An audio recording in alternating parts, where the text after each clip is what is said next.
The Allosaur Defender versus the Iguanodon Hunter, or better yet, the hyena of its time versus the grizzly bear of its time.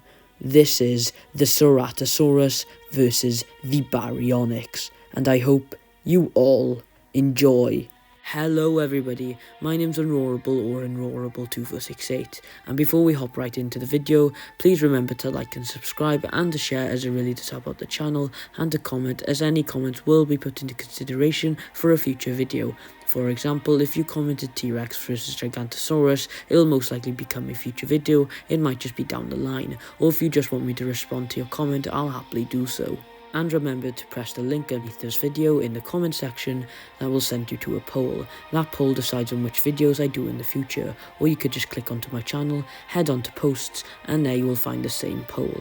And please feel free to check out some of my other videos as well, such as my Innistralkevia vs Smilodon video, which is just one of the many examples. So other than that, let's get right back into the video, shall we? So let's start off with the main three questions as per usual, these being who and what are our competitors, where will they be fighting, and what type of battle style and or battle layout will I be doing in this video. So let's start off with the competitors themselves, and what better to start off with than the Ceratosaurus, or scientifically known as Ceratosaurus nasicornis, or nicknamed the hyena of its time. The Ceratosaurus's full name, the Ceratosaurus nasicornis, means horn lizard nose horn, which is a bit weird, but oh well, I guess you can have horn in your name twice. The Ceratosaurus lived in many areas, such as North America, within Colorado, Utah, and Wyoming within the US of A, and was discovered in other countries within other continents as well,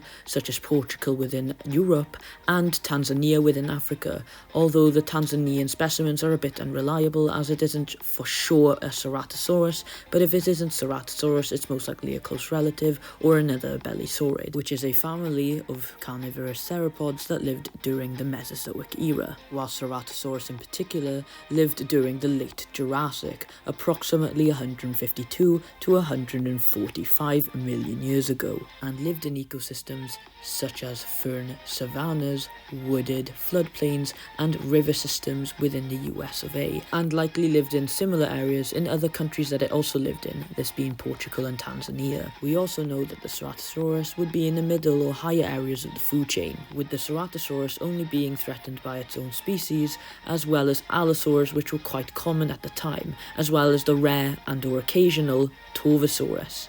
The Ceratosaurus is very famously known due to its very unique features, and especially at that for an Belisaurid, with its main feature being the horn on the top of its snout, and this makes sense as it does have the word horn in its name twice. Regardless of that terrible joke, it still had other features as well, such as its two lacrimal horns above the eyes, or its blade-like teeth with serrations on each side.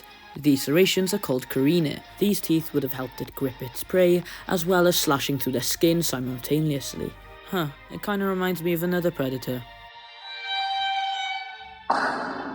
But the Ceratosaurus is also notable for other features as well, such as, for an example, his long mouth. For an average dinosaur, it seems about normal, but for an Belisaurid, it was abnormally large, or well, long.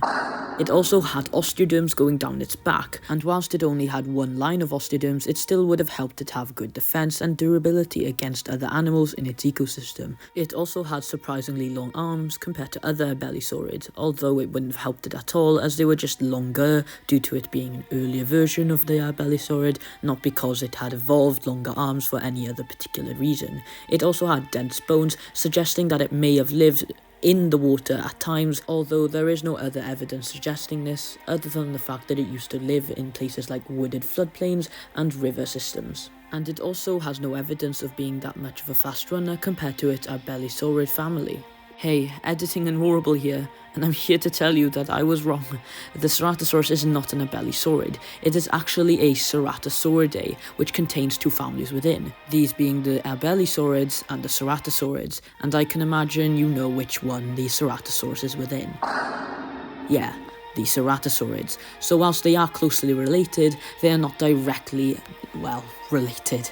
more like cousins or second cousins than brothers and sisters. But yeah, back to the video. And apart from the fact that I forgot to mention that the Ceratosaurus' teeth could reach 6 to 7 inches, which is way too much, I think it's time to move on to the next dinosaur, this being Baryonyx, or scientifically known as Baryonyx walkeri, or nicknamed Claws. The Baryonyx's scientific name, this being Baryonyx walkeri, stands for heavy claw, and Walker, which is the surname of the person who discovered the Baryonyx, who was actually an amateur fossil collector, this being William J. Walker. The Baryonyx lived during the early Cretaceous, around 130 to 125 million years ago, and it lived in Europe, living in England, Portugal, Spain, and Belgium. And yes, England is its own country.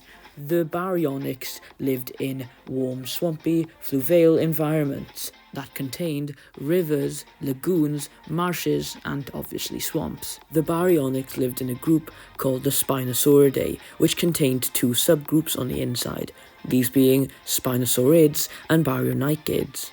Just to give you some animals from both sides, the Spinosaurids contained animals such as Spinosaurus and Oxalia, whilst the Baryonychids contained dinosaurs such as Baryonyx, obviously, and Suchomimus. The Baryonyx hunted down land and water-based prey, and for some reason, when something eats meat and fish, it's usually counted as a pescatarian regardless. So yeah, technically Baryonyx is a pescatarian, but it also does go for land meat as well.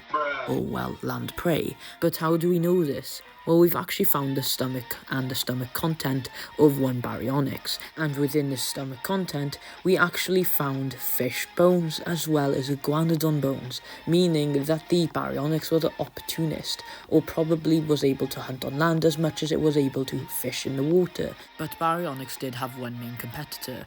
This was the one and only Neovenator, as well as other herbivores in said environment, such as a fully grown iguanodon, as mind you, the iguanodon bones found within the stomach content of the Baryonyx was a juvenile, not a fully grown specimen or a fully grown iguanodon. And I had forgotten to mention the fact that the Ceratosaurus also had to deal with herbivores as well, such as the Stegosaurus and so on and so forth.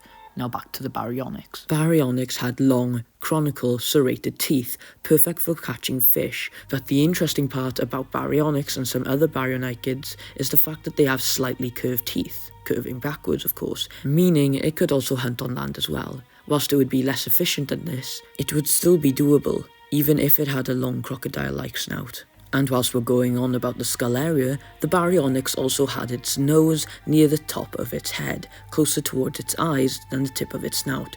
This was for more efficient and better breathing once hunting or, well, fishing down fish. And it would help in the most basic way possible, by being too high for any water to actually enter the nostril, whilst the mouth would be in the water ready to snatch up any, well, fish that went too close to its jaws.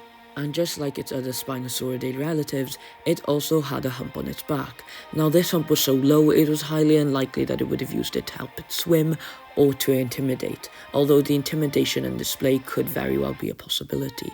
But the main theory for the Baryonyx's sail-like hump is probably due to the fact that it had a lot of muscle and fat attachments, not only meaning that it could go without food for an extended period of time due to the fat storage, but the added muscle would have allowed it to be able to pull its back up really straight and very quickly at that, and be able to throw its head back almost like a hinge getting pulled in by a string, meaning it could snatch up any fish or any land prey and be able to finish them off relatively quickly, or at least be able to grab them and to put it into a position where it could finish them off quickly with its hands. And let's move on to its hands. The Baryonyx had 3 claws on each hand, with the biggest being at the front, the smallest being at the very back, and the middle being, well, in the middle. And whilst the smaller 2 claws weren't too crazy, the big one was something, well, very big to talk about. The Baryonyx's main claw was extremely thick due to its immense size, and could reach up to 12 inches. It would have most likely been very, well, sharp, as well as the fact that it was curved, just like its other claws. This was to be able to catch other animals such as fish and prey as well. I meant on land, obviously, and or of course, but it was also to fend off other animals from stealing its prey or to fend it off from its own territory, as it would have dealt with other carnivores similar to its size, such as Neovenator or other Baryonyx. And other from the fact that it had a crest near the top of its snout, very close to the nostrils. There's not much else we can go over that Spinosauridae as a group don't already confuse us with. So let's move on to where will they be fighting and the battle styles for the rest of the video. But in terms of where will they be fighting, they'll most likely be fighting in a wetland area or somewhere that's well wet, as both preferred ecosystems that warm or wet than they will dry, such as swamps and lakes and rivers and so on and so forth. I could really go on all day. But what about the battle style and or layout? Well, there's a couple different things that we need to go over, and first is the difficulty setting. And in terms of the difficulty setting, we have no diff, anything diff, slow diff, low diff, mid diff, big diff, high diff, extreme diff, draw diff, and blood for blood diff. And in case you didn't know, diff stands for difficulty, no diff means there was no competition, draw diff means they both live and they tell the tale of surviving the fight, but one does end up winning over the other as having the final hit or dominating over most of the fight. And blood for blood diff basically means the same, but they both end up dying during the fight, but one does end up winning, but they both die. So for example, if you were to fight somebody and you both died in that fight, but you hit them more or you got the final hit in, it means you would automatically win the fight regardless. And if you don't know what difficulty means, you've been living under a rock. Now let's move on to the abilities themselves. So in terms of abilities, we have flexibility, durability, weapons, battle IQ, speed, weight and size, strength, weapon efficiency, battle style, bite force, and bite efficiency. And mind you, all of these are in order from the least to the most important, in my opinion.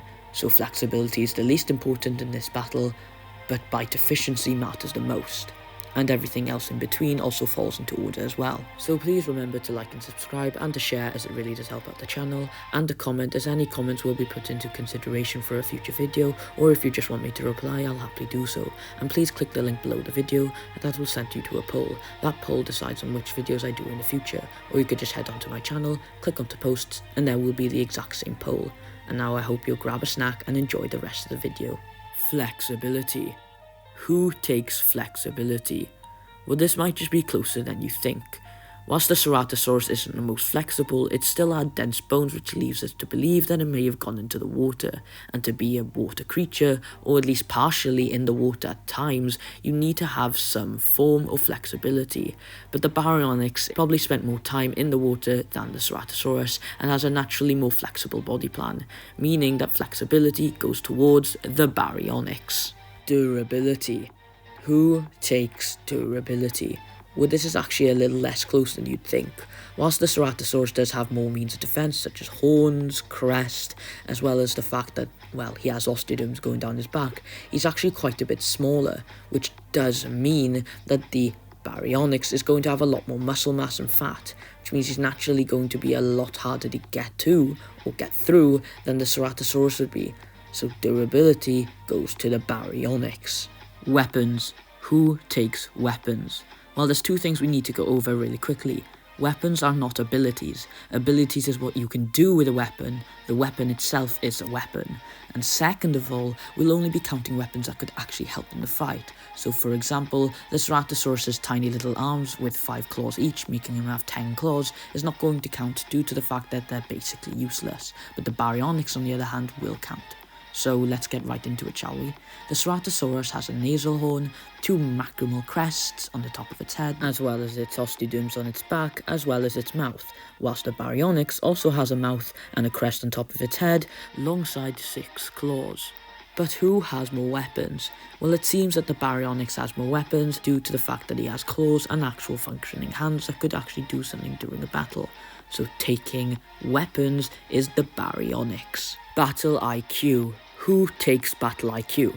Well, just to remind you, battle IQ isn't completely based off the fact that you are intelligent within a battle. It also does depend on your opponent, as you're not going to be that intelligent against something you've never fought before. So who is taking battle IQ? Well, funny enough, it's actually going to be Baryonyx yet again. Whilst the Ceratosaurus had a more diverse and a unique variety of carnivores, the Baryonyx had one well, similar sized carnivore in its environment, this being the Neovenator, which is very similar to said Ceratosaurus, while Spinosauridae, the family that contains Baryonyx and Spinosaurus for example, didn't begin truly diversifying until the early Cretaceous. Although there is some evidence suggesting that Spinosaurs evolved before Ceratosaurus even existed, it is very fragmentary and we don't truly know if it did belong to Spinosaurus, making it a dubious taxa at best, meaning that the Baryonyx is going to take this just due to the fact that the Ceratosaurus had no evidence of living alongside anything similar to that of Baryonyx, so taking battle IQ is Baryonyx. Speed. Who takes speed?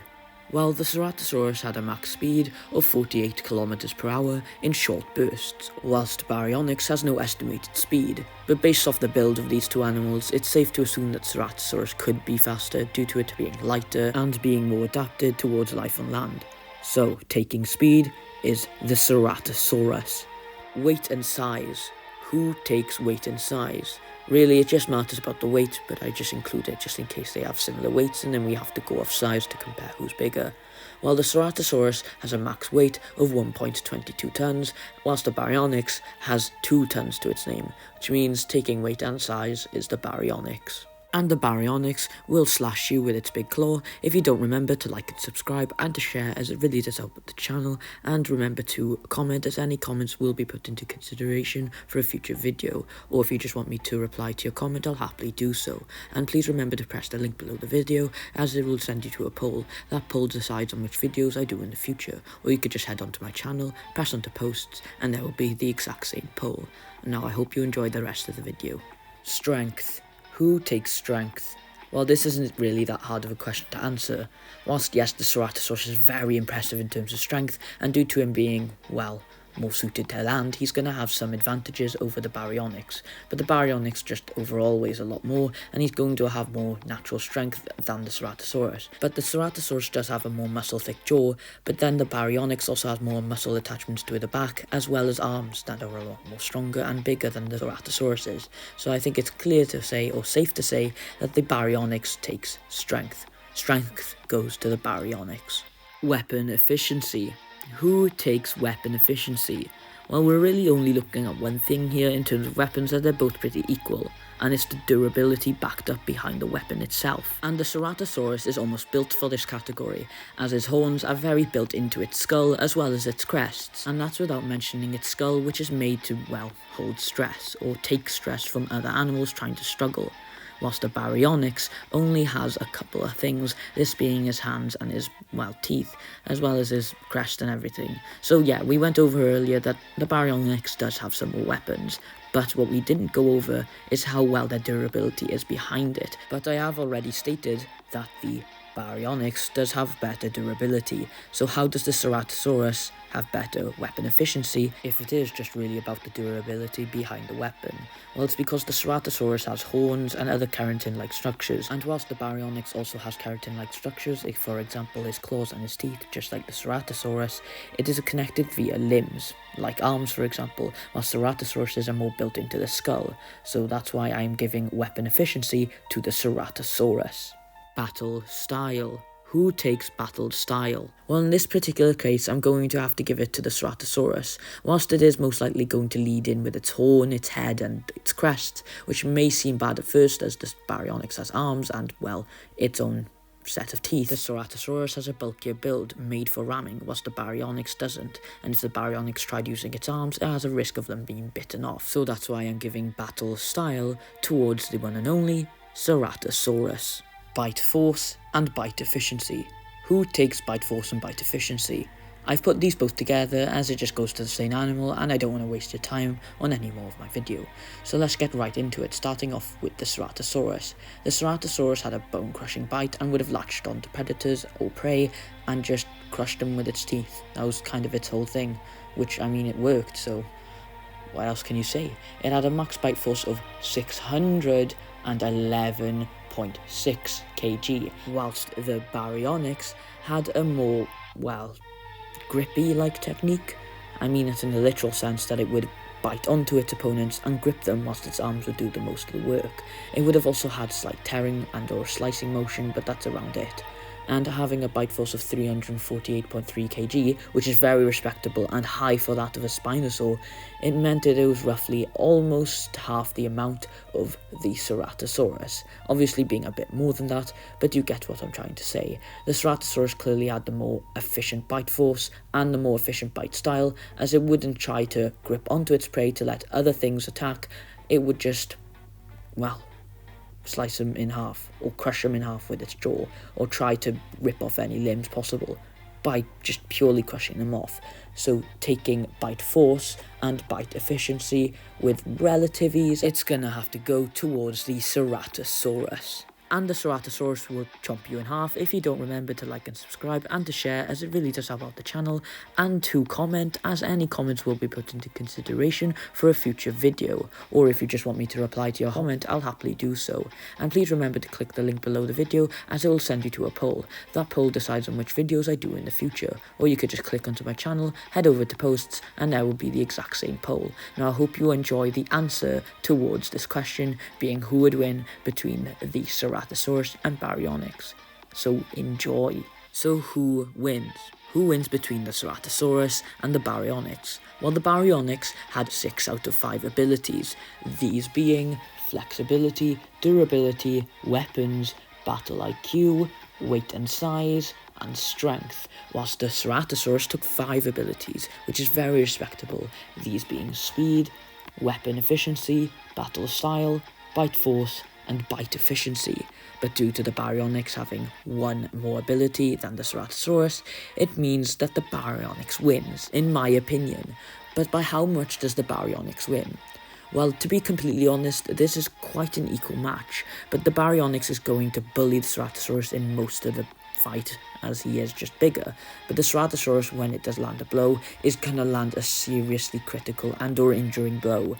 So with, on average, big difficulty, the Baryonyx takes it. And I hope you've all enjoyed, and until next time, stay unroarably amazing, and goodbye.